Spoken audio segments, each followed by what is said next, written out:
Well, hey there, friends. Have you ever thrown money at a Facebook or Instagram ad only to have it flop and then have you wondering what the heck you did wrong or the ads are just a big, huge waste of time and money?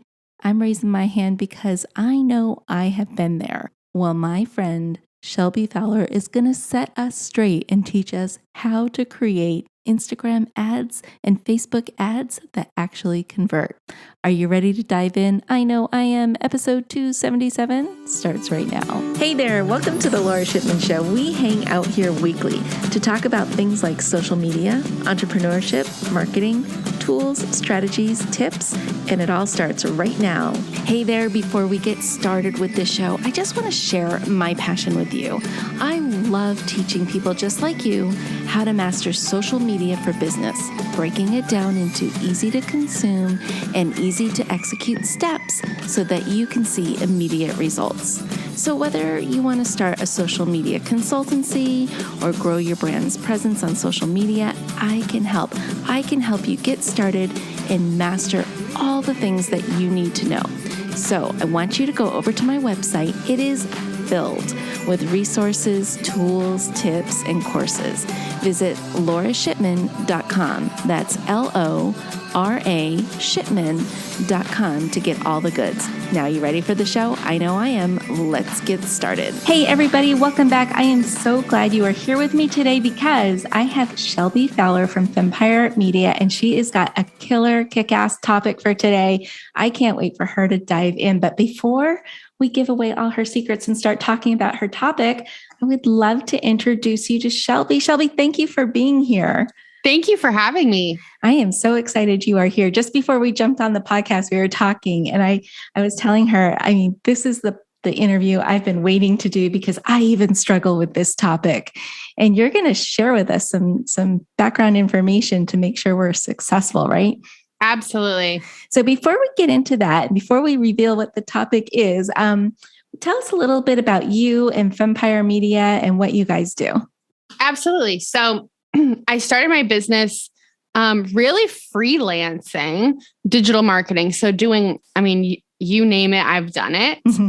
And I think that's a lot of us when we start businesses is you're like kind of playing around, figuring out what you enjoy doing.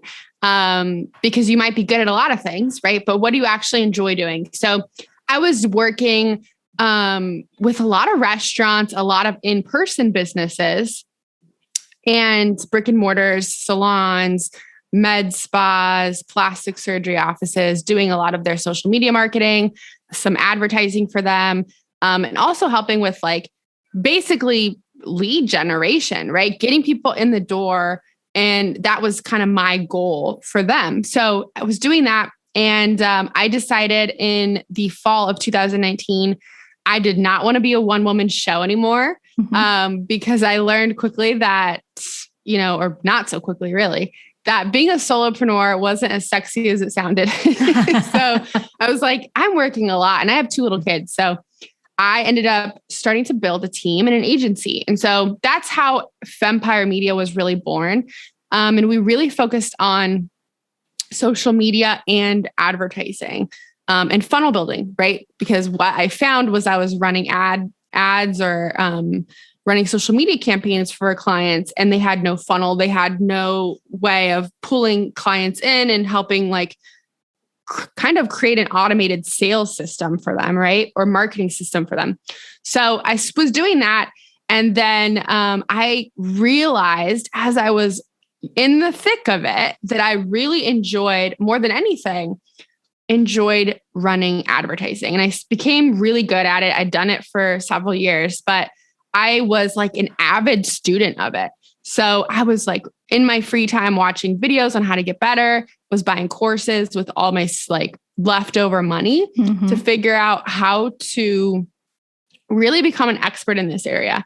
And what I realized was there wasn't a lot of experts and there's a lot of people who were maybe a coach or a business owner that did their own ads and was like semi-successful. So they created courses and sold them, right? But they by no means could teach people advertising, or at least sit in a room full of people asking questions and be able to answer them because they really weren't an expert. So, and I learned that it was ever evolving, as we know, right? Facebook, Instagram, it's always changing. And I kind of liked that. I liked that I got to learn all the time and nothing was boring, right? Never a dull moment in advertising, I say.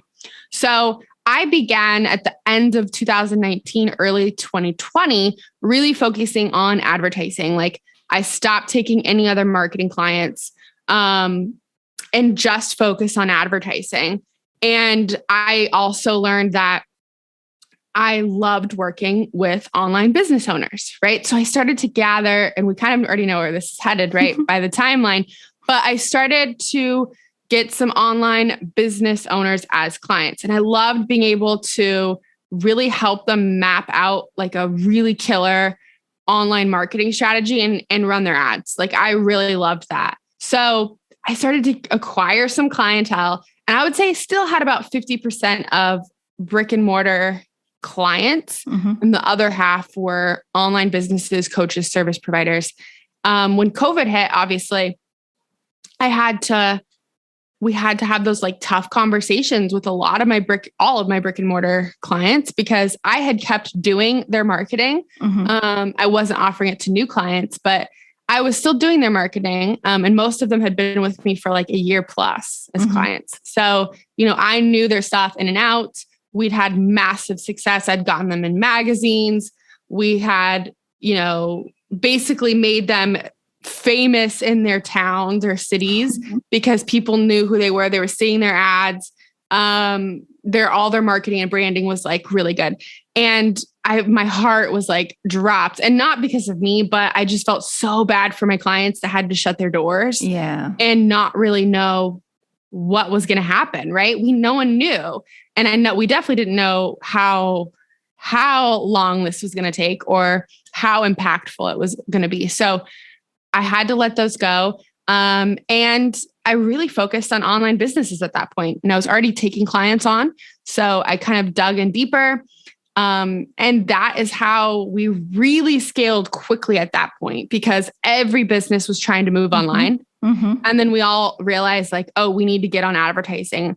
So, and also advertising costs at that time were like record low numbers. So everyone was like, let's run ads. So yeah, that's how we really scaled quickly.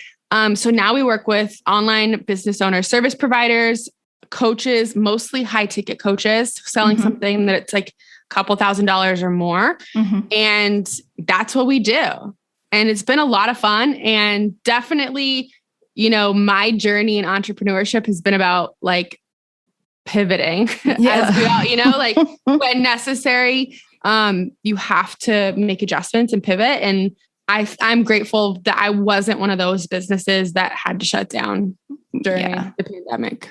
Yeah, same way. I mean, a lot of my clients are brick and mortar too, but I do have some online ones that actually, I will tell you, within the last 3 months, my online business, as far as online clients, has really grown.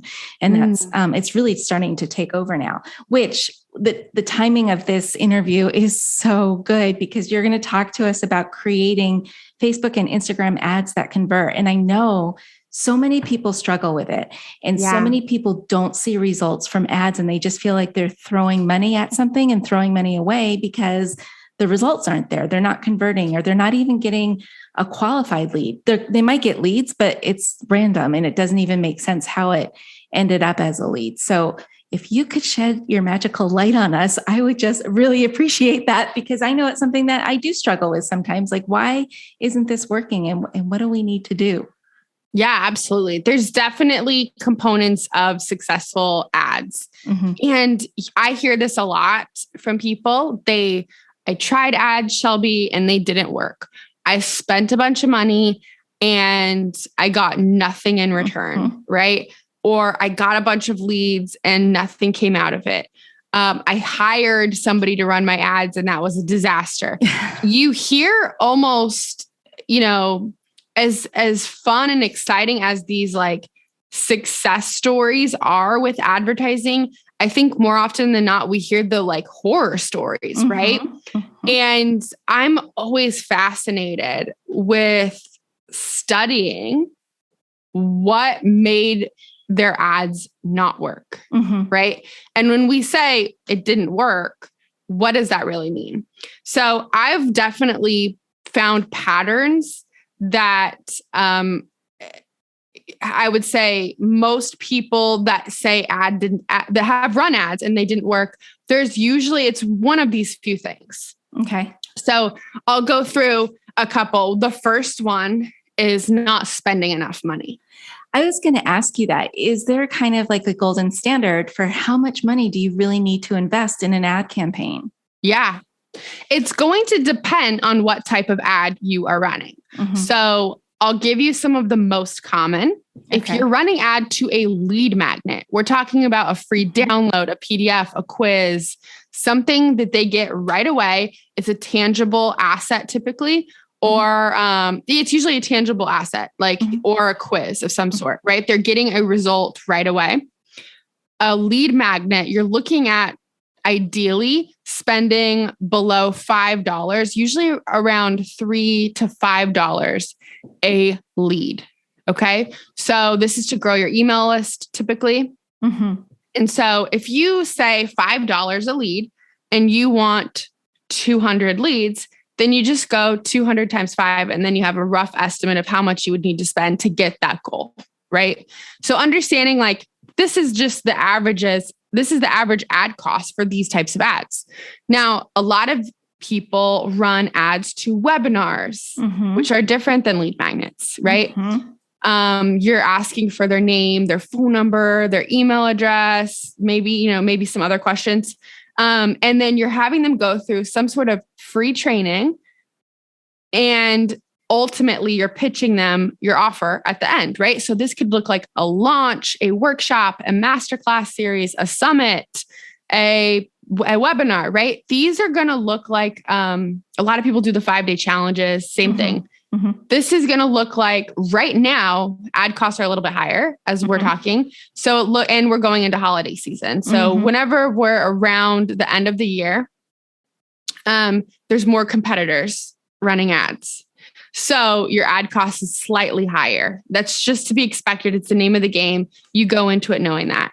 So you're looking at, for those types of ads, somewhere between, I would say, $8 and $12 to $15. Okay. So if you say $12 times, I want 300 people registered, that gives you a rough estimate of ad spend. So however many people you want registered, just multiply that by about 12. And that will give you a rough estimate of what your ad budget should be. What we see often is people are running ads and they're like, oh, I spent about $7. I heard someone say that recently. I spent about $7 and it didn't work. And I was like, $7? Wait, $7 for the whole campaign? Yes. Oh. And I was like, well, you got to spend more than that. Right. And especially if you're running ads on a brand new account, meaning you haven't run ads before, you can expect that it's going to take Facebook slightly longer to start optimizing your ads and for your ad costs to get down. We call it priming your account, because Facebook doesn't know you yet. They don't have like a history with you, right? They don't have a relationship with you in this way. So they're still learning. So if you're running ads for the first time, it's to be expected that it might take a little bit longer to get your account ready to go, right? To get your ads optimized, to get your costs down. So there's that. You want to make sure that you also have the right ad strategy. A lot of people think like, oh, I'm just going to run ads, because they think for some reason it's going to fix a broken sales problem for them. Right? They don't have sales and they're like, I don't know how to sell very well, so I'm just going to run ads. That's not going to help you. That's like putting a Band-Aid on like a broken bone. It's not going to help, right? Advertising, Facebook, Instagram, and really any other platform, although my expertise is Facebook and Instagram, it is going to amplify what is already happening in your business. Okay. It's the icing on the cake. So if you have a broken sales problem, more leads in the business doesn't mean more sales necessarily if you don't know how to close those sales, if you don't have a good offer, right? Like maybe your funnel is not good. There's so many factors here. So I always recommend running ads when you already have a profitable business, a profitable funnel. You have your sales system down. You know how to close sales. Then when you get more leads in your business, it's a no-brainer. It's going to amplify the success you're already having. That makes sense. That makes perfect sense. And I think a lot of people do throw money at ads thinking that it's going to solve problems. And the reality is you got to have a handle on your business first, I think, in order to make that happen. Okay. That's really good. Okay. So what else do we have problems with? Okay. So the next thing here is that, you have your ad creative, and this is your visual, your graphic, your video, and then the copy, the written portion of your ad. A lot of people, they don't think of this in a strategic way. There are graphics and video that perform better than others. And there is ad copy, that written portion of your ad. There's a strategy behind that. You can't just put anything there. It has to be something, it has to follow like a protocol, really. And we've studied this a lot. I've trained on it a lot, and I'll give you my secrets. Oh, good. So for graphics, let's start there. Okay. This is the first thing, your graphic or video. This is the first thing that someone is going to see, right? They're scrolling on Instagram, scrolling on Facebook. We have to create something that is scroll stopping, right? That gets them to pause, do a double take, right? We're all consuming so much content every day on social media that you have to stand out. You have to stand out. And what I like to say is that you have to create a pattern interrupt. And this is psychology, because what people are seeing on these platforms is, quite honestly, a lot of squares and rectangles, right? What's the shape of every post on Instagram? So true. It's a square, a perfect square. It's 1080 by 1080 pixels, if anybody cares. Yeah, exactly. What is the shape of every Facebook post? It's a square or a rectangle, right? Yeah. The only thing that's a circle is your profile photos, or the top of your page. You have stories that you can consume, right? Someone's Instagram or Facebook stories. Everything else is a square or a rectangle. The sidebar on Facebook, it's all rectangle. If you're looking on a phone, what is the shape of your phone screen? Oh my God, it is. It's all squares and rectangles. Yeah. Your laptop, tablet, same thing. So when everybody is used to looking at the same types of shapes all the time, what do you think is going to happen if you do like a fun, fluid like shape on your graphic, or some circles or dots? What do you think is going to happen? It's going to create a pattern interrupt in someone's mind. It's different than what they're seeing. Interesting. I never thought about it. That's really interesting. I never thought about that. And this could really be used for any graphic that you create for social media. Yeah, definitely. I mean, just like listening to you say that right now, I'm thinking about, oh my gosh, why haven't I thought of this before? To just shake it up a little bit and just create something different. Yeah, absolutely. And then the other thing is color. If you use brighter colors, you're going to stand out, right? That's just, if I walk around, I have pink hair, right? People are going to notice me because I have pink hair, much more so than if I had brown hair or darker hair or something like that. Like I'm going to stand out because I'm different, right? And it's the same with your graphics, right? If there was someone walking around, like if you're downtown walking, shopping, you maybe had lunch with your friends or your husband or whatever, and you look over and there's somebody with like a purple and blue mohawk walking by you, you're going to be like, you're going to notice them, right? You're going to notice them. It's the same with graphics. It's the same with and you want that for yourself in your graphics because you're paying to get it noticed. So you might as well you might as well do whatever you can if you're going to pay the money to get it in front of more people, to get it noticed, right? So how far away do you deviate from your brand colors when you do this? This is a great question. So I've had clients that have very neutral colors, like their brand colors are like shades of brown. Okay. And maybe a dark blue, but like it's all like shades of like tan, beige, brown, right? Maybe like a dark orangey color. I don't know. But, and I say that like, you don't have to stray from your brand, because I think it's important, especially when you want to create brand recognition, that you're not being something you're not, right? Like I don't recommend doing like bright yellows and lime greens and pinks and fluorescent colors if that's so far away from your brand. I would say that you may want to create a pop color that you use like sometimes in your graphics or advertising, but other than that goes with your brand colors. Other than that though, definitely use the more fluid shapes in your graphics, the circles. There's definitely been times when, again, I've had clients who have very neutral color tones, color palettes, and we don't stray from that, but we definitely make sure that our fonts on the graphics are like standing out. We make sure that their face is on the graphic so that people see a smiling face. We all love to see smiling faces. So if you can see someone's face and then the text, the font is like that stands out, then I think you're okay. Again, right? Like using the circles, the fun patterns and stuff in your graphics is still going to be super, super helpful, even if it's in a more neutral tone. Okay.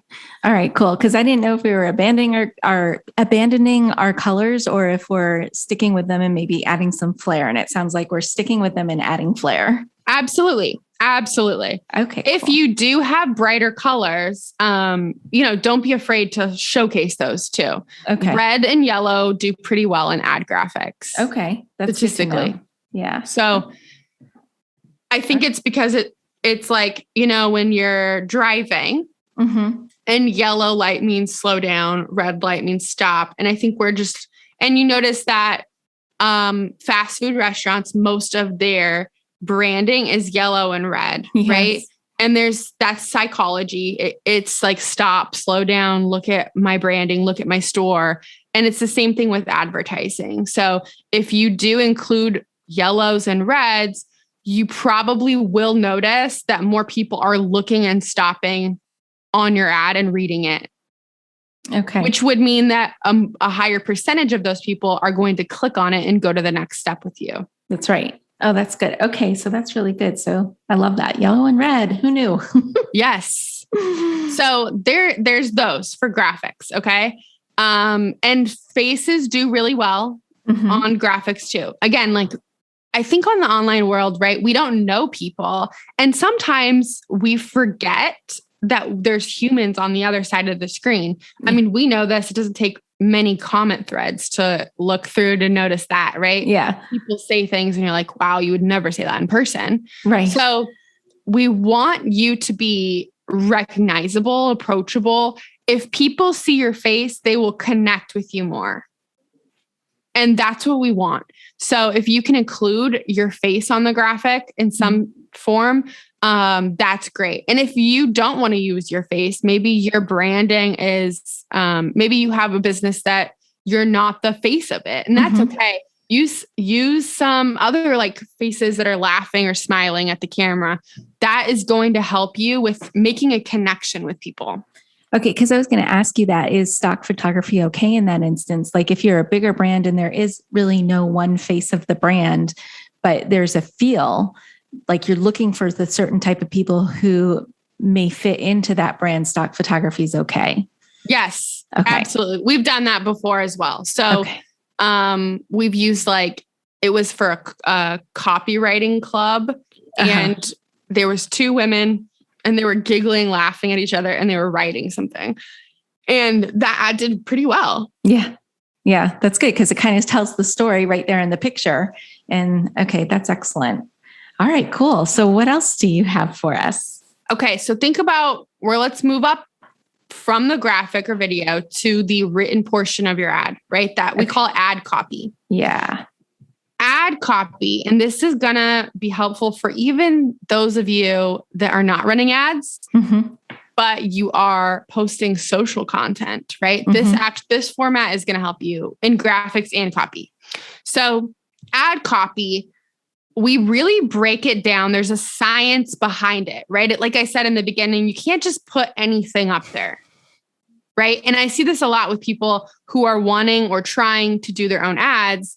They think it's like, they just kind of write something random, and it cannot be that way. And here's why. When you create an ad, and the next time you are scrolling, I want you to notice this, okay? When you're scrolling and you see an ad, when it says sponsored, look at how many lines are shown of the copy.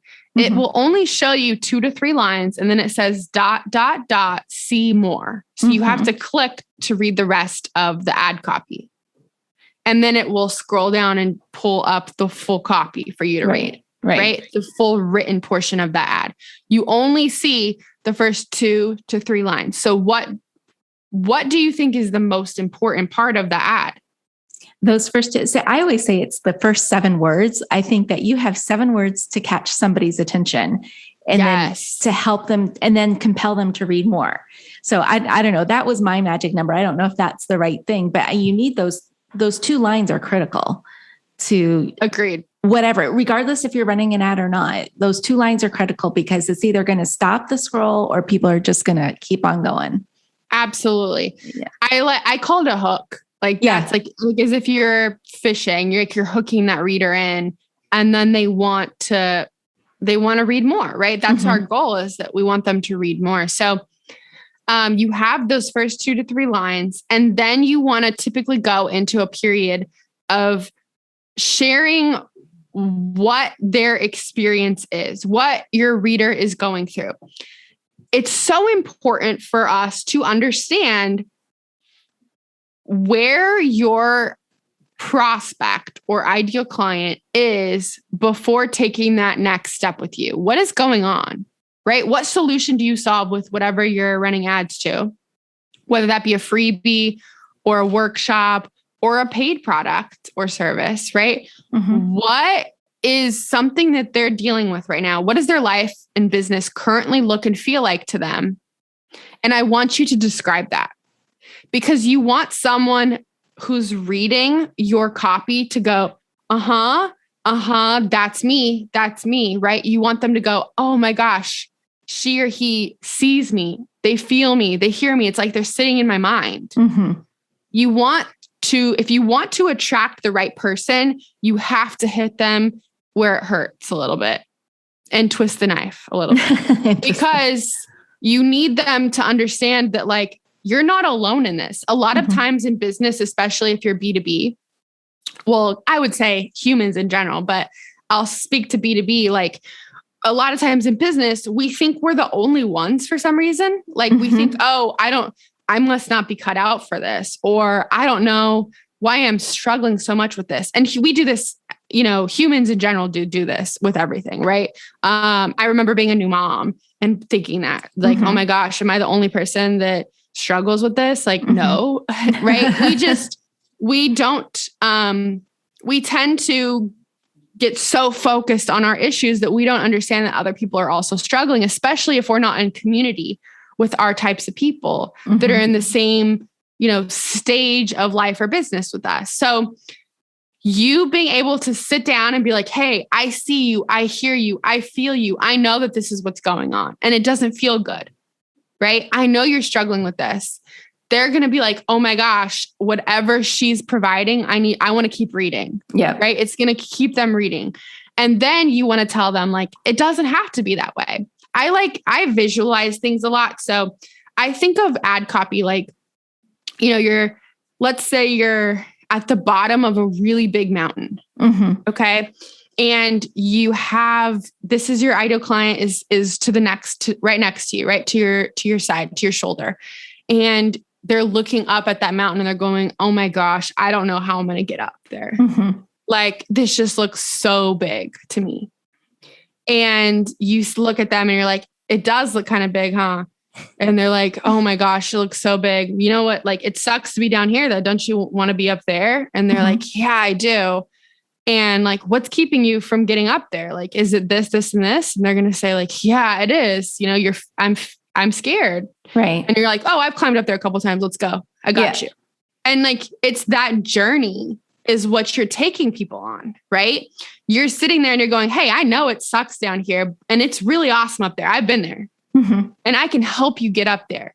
So this is the journey, is sympathizing with them and then saying, hey, it doesn't have to be that way. It's actually better up there. Yeah. And it's not that hard.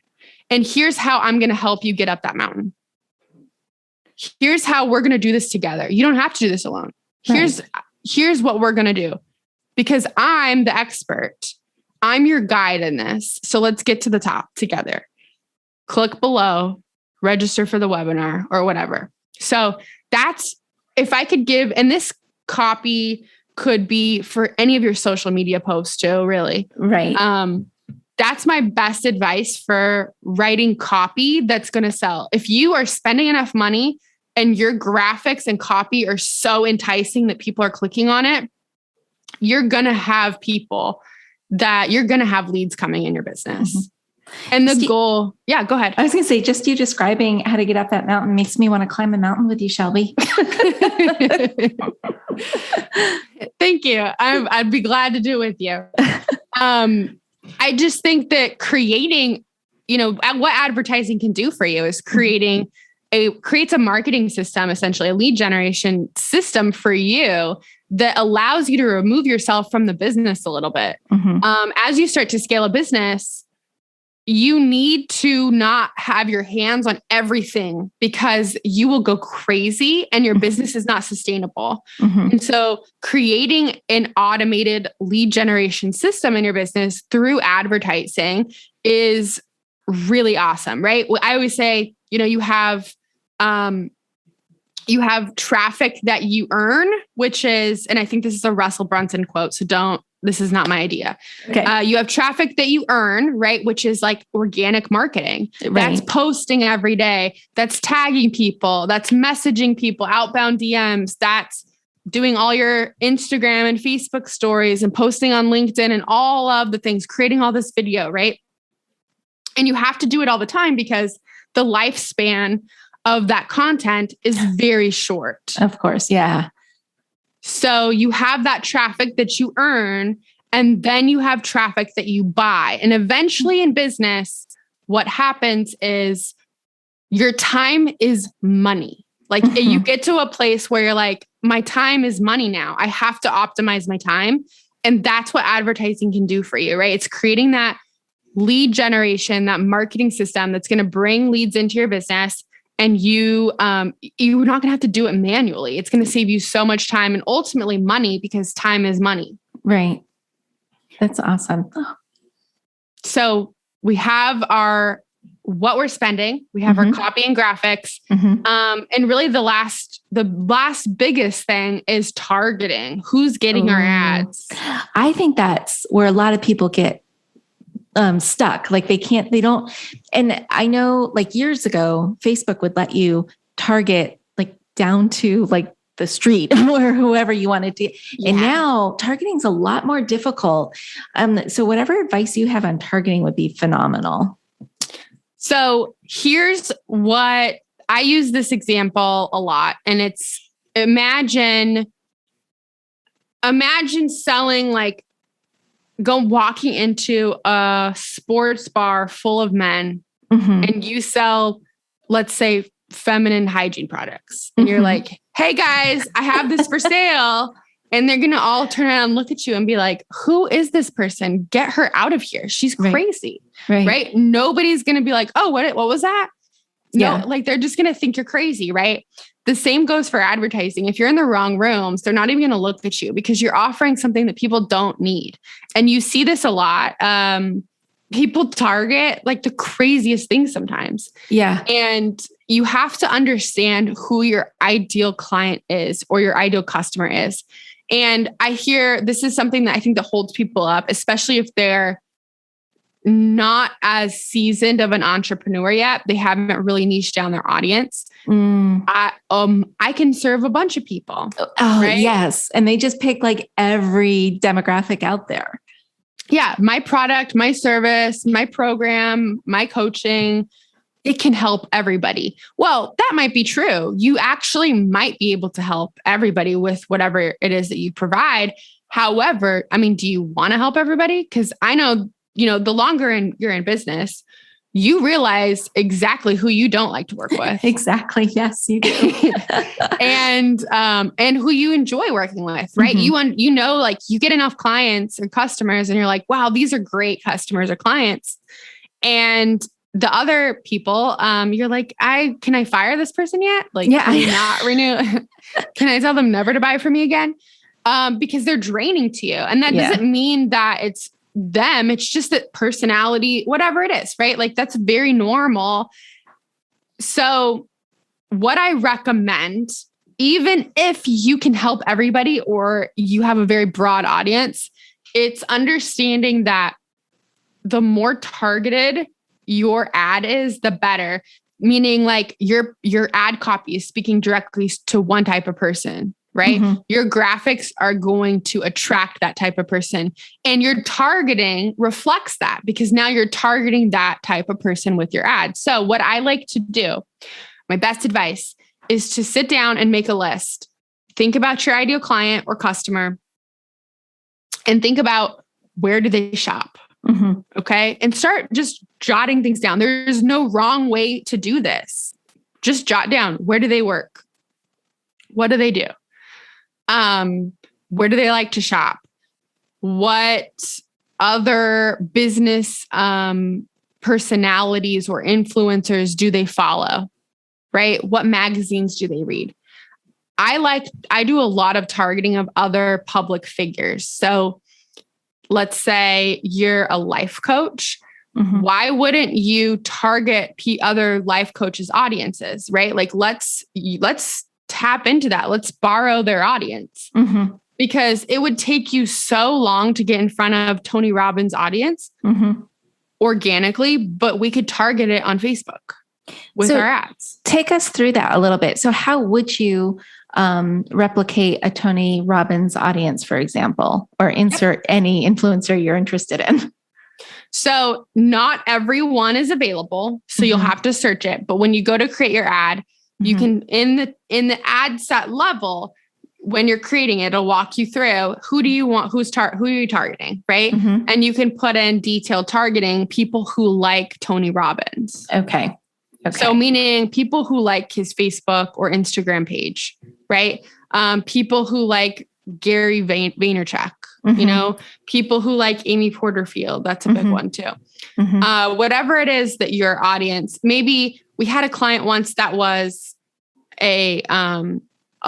he helped people with autoimmune disorders. Mm-hmm. And so there were a few kind of public figures in that and companies that served that audience as well. So we targeted their audiences. So think about what other pages, Facebook pages, Instagram pages that have large audiences, who can we borrow their audiences? Right. Okay. All right. That makes sense.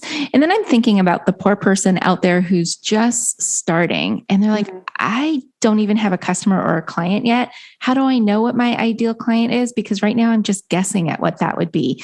Do you have any advice for that person? Yeah. Don't run ads yet. Like ads are off the table for you right now. Mm-hmm. What I recommend is trying all the types of clients and figure out what you like. Like, like if you're not sure who your ideal client is or customer is, but the service you provide, figure out who needs that service or, offer, and start working with all types of different clients because again, entrepreneurship in general, I think is just like a huge learning experience. It is. Like you're constantly learning, and sometimes you just have to get in there and try things. Mm-hmm. There's no perfect strategy. There's no one size fits all. right? There's a lot of different ways to skin the cat, and you have to figure out who you enjoy working with the most. And typically when people tell you who have been on their business journey for, a long time, they're going to tell you like, oh, I used to do this. I used to do that. Like we used to do this in the business. We used to do that. That's so normal. We have to normalize like evolving and changing and pivoting because it's very normal in business. I mean, one of my first online products was a social media membership for salon owners and hairstylists. And I got some members in it and then I killed it because I hated it. Yeah. So, there's a lot you're going to have different things as you evolve in business. And that's very normal. Like my advice is to you don't have to figure it out. Don't compare yourself to the people that are on day, 500,000 and it's your day 4. Right. So try all the things, try different clients and see what you like. That's the best way. That's really the only way to figure out who you like to work with. That's so true. Cause I've been through that whole thing too, where if I looked at my client base back in 2007 versus my client base in 2021, so different. And as I evolved, so did my clients. Maybe my clients were more smaller and now they've evolved to like a bigger corporate structure. And it's amazing how that evolution takes place. And then one of the things that really helped me define who my ideal client was is figuring out out of all those clients that I've served since 2007, which ones were my favorite and why. And then once I can identify what their secret sauce was, like why I loved working with them so much, then I just kind of copy pasted that into my life today. And now I have these clients that I just love and who have been with me for years and years and years. Like it's amazing how old some of my clients are. And that just shows me right there, who I need to go after. And that comes with time and experience. Like I think a lot of new entrepreneurs coming onto the scene just think they're going to jump in, make that 6-figure salary, and it's going to happen like that overnight. And it doesn't. It's like a growth process. It's painful sometimes too. And I think that we hear the stories of someone like, oh, in my first 9 months in business, I made my first 7 figures. And you're like, okay. But what we don't see is the 5, 6, 7 other businesses they started before. That's what they're not telling you about. Yep. They're not telling you about how, they're, a lawyer and they're helping other lawyers. So it was like a natural progression, right? They already had it, or you just don't see that full picture. And so stop comparing yourself to other people, and I love how you said, like, it took you a while to figure out what it was that you liked about your dream, like the clients that you loved working with. I think you kind of have to earn that, right? Yeah. You have to kind of earn that. You're absolutely right. And it's a lot of conversation with these clients and it's being intimately involved in their business.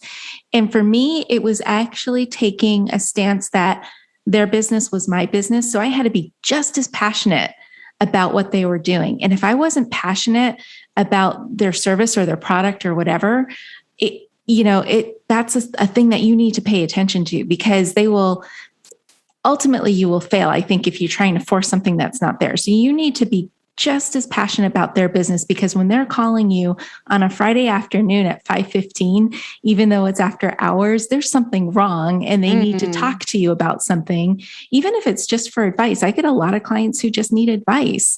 Like, what would you do in this situation, Lora? And I just find that I love that they turn to me for those sort of things because they trust me. Yeah. And we've built that level of trust over years, and it's not an overnight thing. So it's interesting. I don't know how we got off on the tangent of entrepreneurship, but it's a big part of it.